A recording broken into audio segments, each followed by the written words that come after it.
Just the News and check it out. We have the perfect guest to walk us through this and so much more. He is one of the most important members of the House Intelligence Committee. Always a great interview every time we have him on here, particularly when it comes to security in the world. Joining us right now, Congressman Austin Scott from the great state of Georgia. Congressman, good to have you on the show. Hey, thanks for having us, man. And glad to be back. It's been a while, and look forward to talking with you about these issues. You have long, we've had you on before, and you've always been concerned about the Biden family's dealings with these foreign countries, China, Ukraine, Russia, Romania, Kazakhstan, all of those that we now know are documented by James Comer and Jim Jordan and the others. When you hear the president's brother so openly talk about to the FBI, yeah, we kind of knew this company we were dealing with, CEFC, was tied to the communist president, Xi Jinping. We were trying to help them buy up energy assets in the United States, including a liquid natural gas port in Louisiana. Does it heighten your concern a little bit about what was going on? It does. It just means it's even worse than even I thought it was, that they would go that far.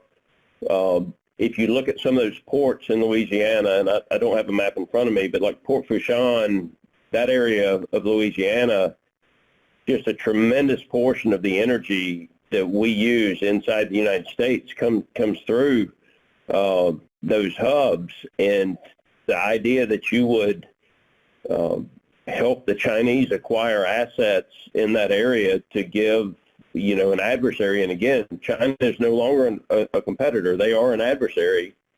The ability to control the energy supply inside the United States, and you're talking about an adversary controlling the flow of U.S. energy to American citizens and American industry. I don't understand how much more of a traitor you could be than to do such a thing. Yeah, and it's also pretty remarkable because obviously this is where the family got paid by CEFC. And of course, the president told us all through the 2020 election, President Joe Biden said, my family never got any money from China. They weren't doing things with China. Here, his brother lays it out. He's very versant in it. He talks about the meeting he had. He tried to help the Chinese company owner get their children into American schools. There was a very clear relationship between China and the Biden family. When President Joe Biden gave that answer during his final job interviews with the American public during the debates, he was misleading us about the nature of his relationship with the family. How important does that become as he runs for re-election now in 2024? Oh, it will be a huge issue if the mainstream news agencies will report it. It'll be a huge issue in the election. It will be a big issue. The border will be a big issue. Again, John, the thing that baffles me about, what happens with the media, can you imagine if someone with the last name of Trump had even known that such a purchase was being planned, much less participated in it, the outcry and the difference in the amount of coverage that would be going on right now. I mean, you've got someone testifying to the FBI. I haven't seen the report. It would have been under oath if they're being interviewed by the FBI. I would assume that they were doing this. It also gives you a sense, I think, why these IRS whistleblowers were so concerned that so much of this was getting swept under the rug. And hey, John, the American citizens, we have to stop blaming the Chinese for being smart about what they're trying to do to us. We have to blame our elected officials for not being smart enough to stop it. And corporate America has played a big role in that. I mean, corporate America shifting the manufacturing base out of this country to China has hurt us, and it's given them leverage over our economy.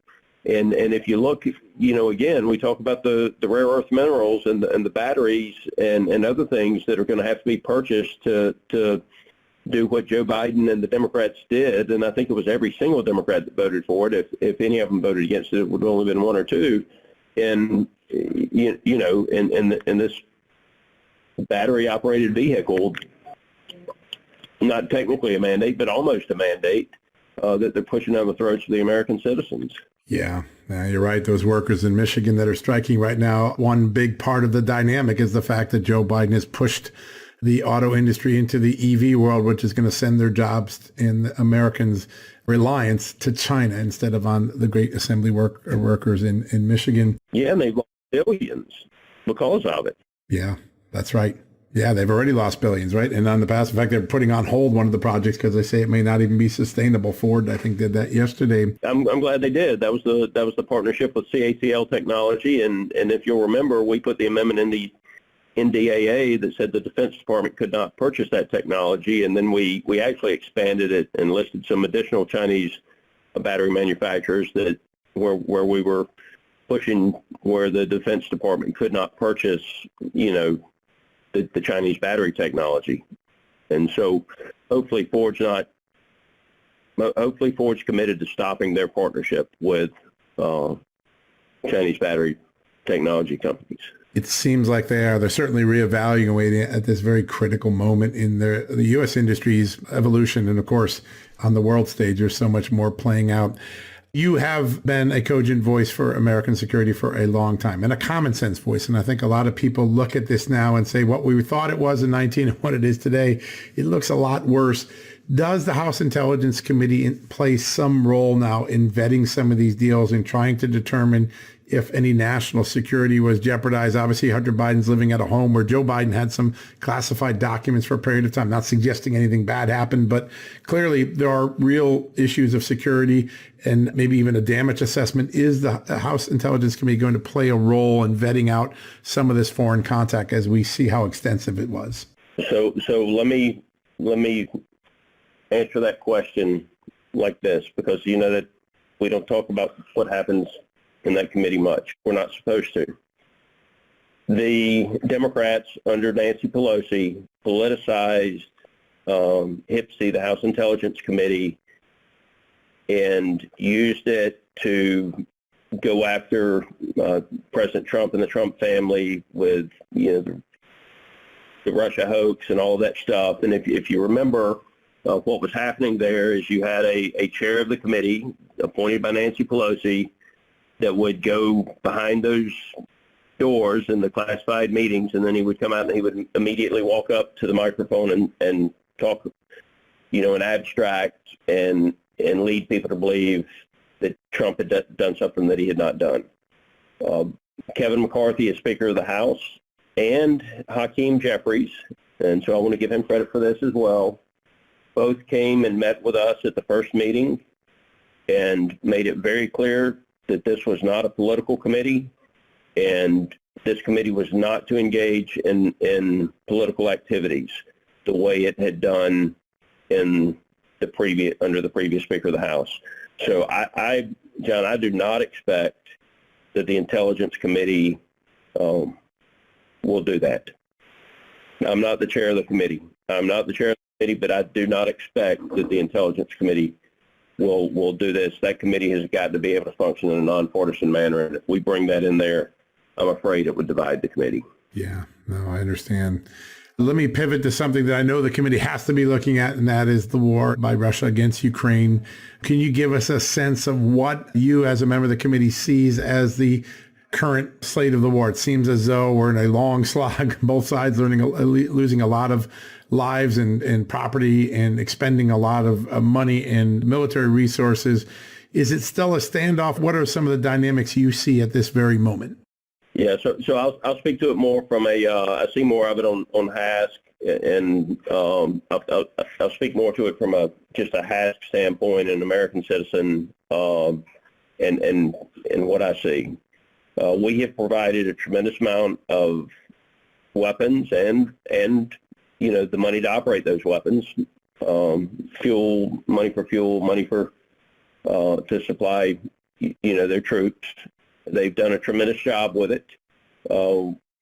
We have heard the American citizens loud and clear that they want an inspector general. We do have inspector generals over there now, making sure that that everything that we do is accounted for.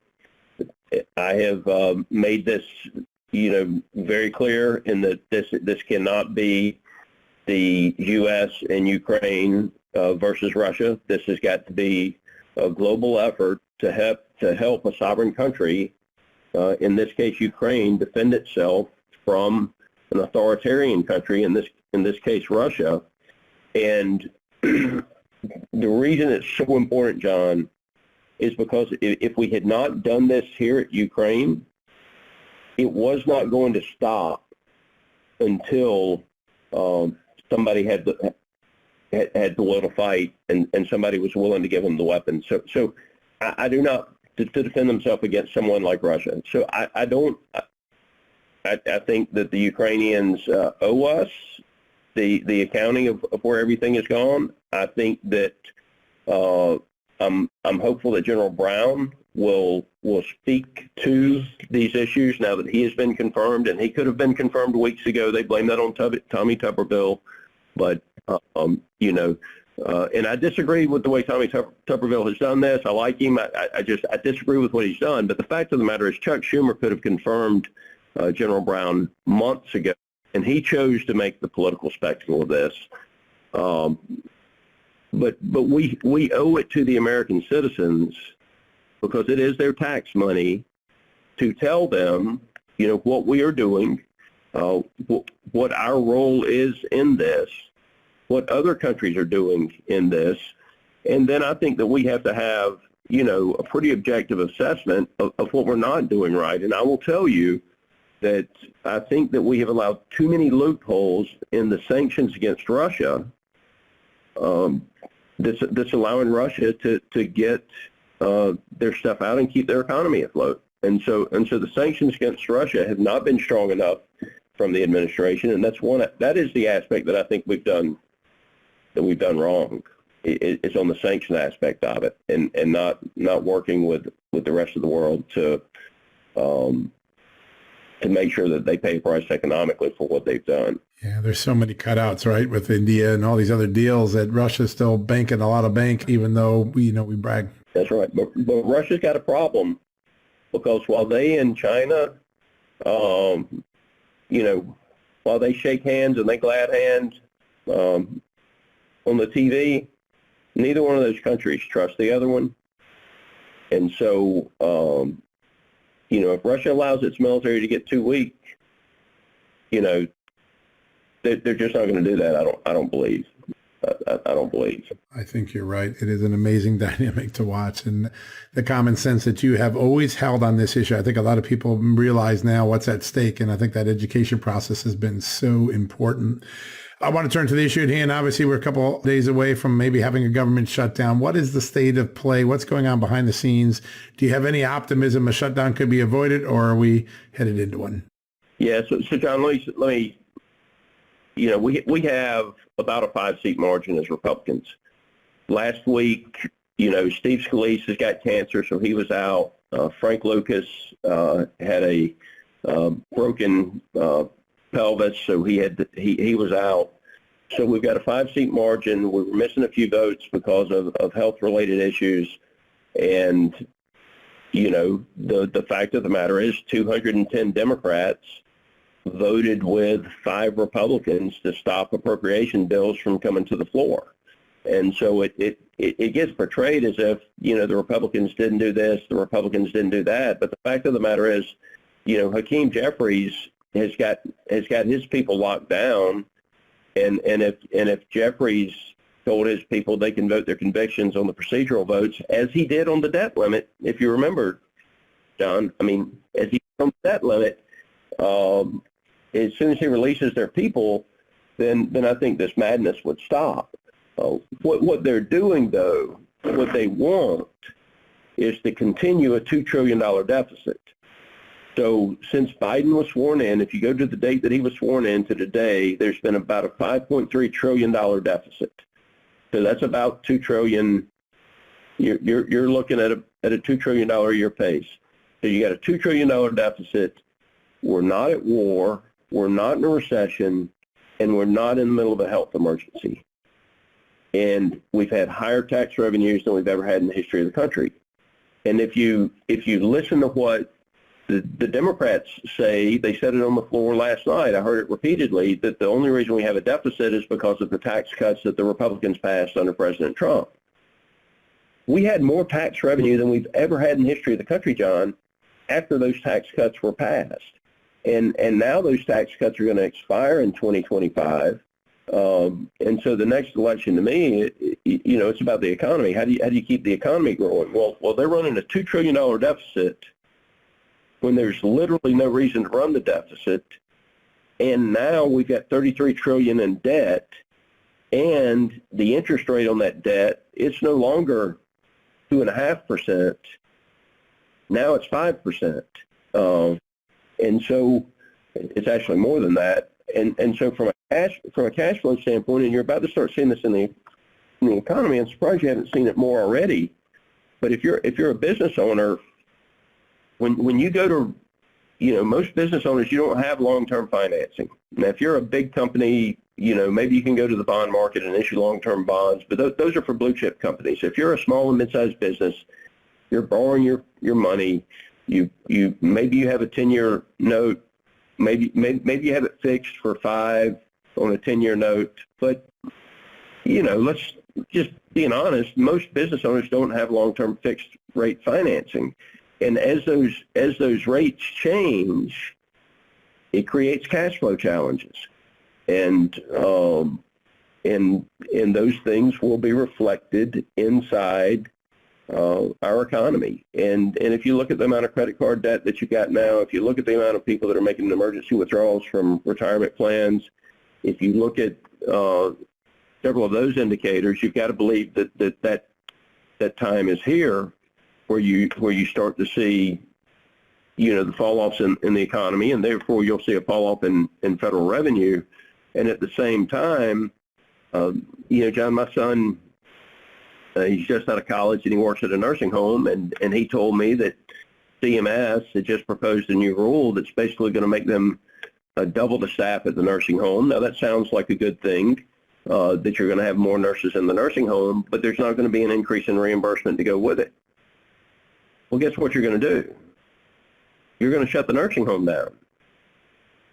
I mean, because they're pushing rules that are going to force companies to be cash flow negative, especially in this case where it's actually in their case it would be a CMS reimbursement.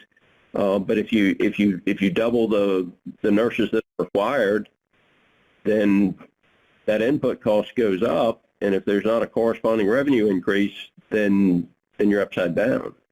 And it's like nobody in the Biden administration understands business. No, yeah, you're right. One plus one doesn't equal 2 with it. They have such an odd way of conducting math, and also the idea that things don't get all this inflation gets passed on to the consumer, and they're trying to sell a Bidenomics, but people who feel Bidenomics are not a big fan, and I don't understand the messaging right now. Over the next couple of days, so I know you're very busy, I want to get you back to work, but over the next couple of days, what are the most important dynamics that we should be watching for as we try to figure out how Congress will end on this with the budget discussions?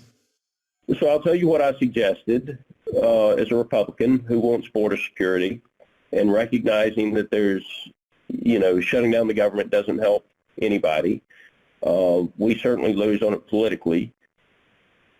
I suggest, John, that we should do a 30-day continuing resolution with H.R. 2, the border security measures in it. There's only so far you can cut the budget in 30 days anyway, and that's a solid position. I mean, 80% of Americans want to keep the government open, and 80% of Americans want border security. You've got mayors of some of the largest sanctuary cities in the country today screaming that they need border security, that they can't pay for the cost of illegal immigration out of their budget. You've got American citizens being pushed aside from their housing to make way for people who are illegally in the country. I think 80% of Americans would agree to a continuing resolution with H.R. 2, strict border security that stops this flow of illegal immigration into the country.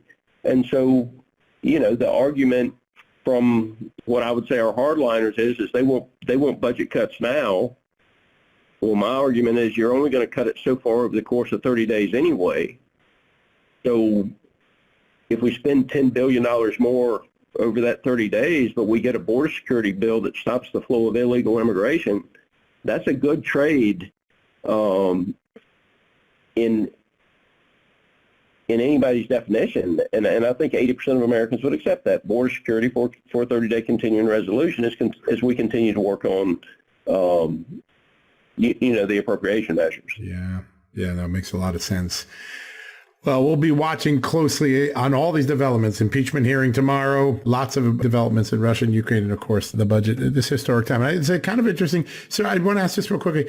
Even with all the things that are going on, the 8% cut in spending is unlike anything we've seen in 25, 30 years of American history. That in itself is an amazing achievement. Do you think those who are holding out appreciate how much savings that even in this temporary deal are being leveraged? Some of that will be put back.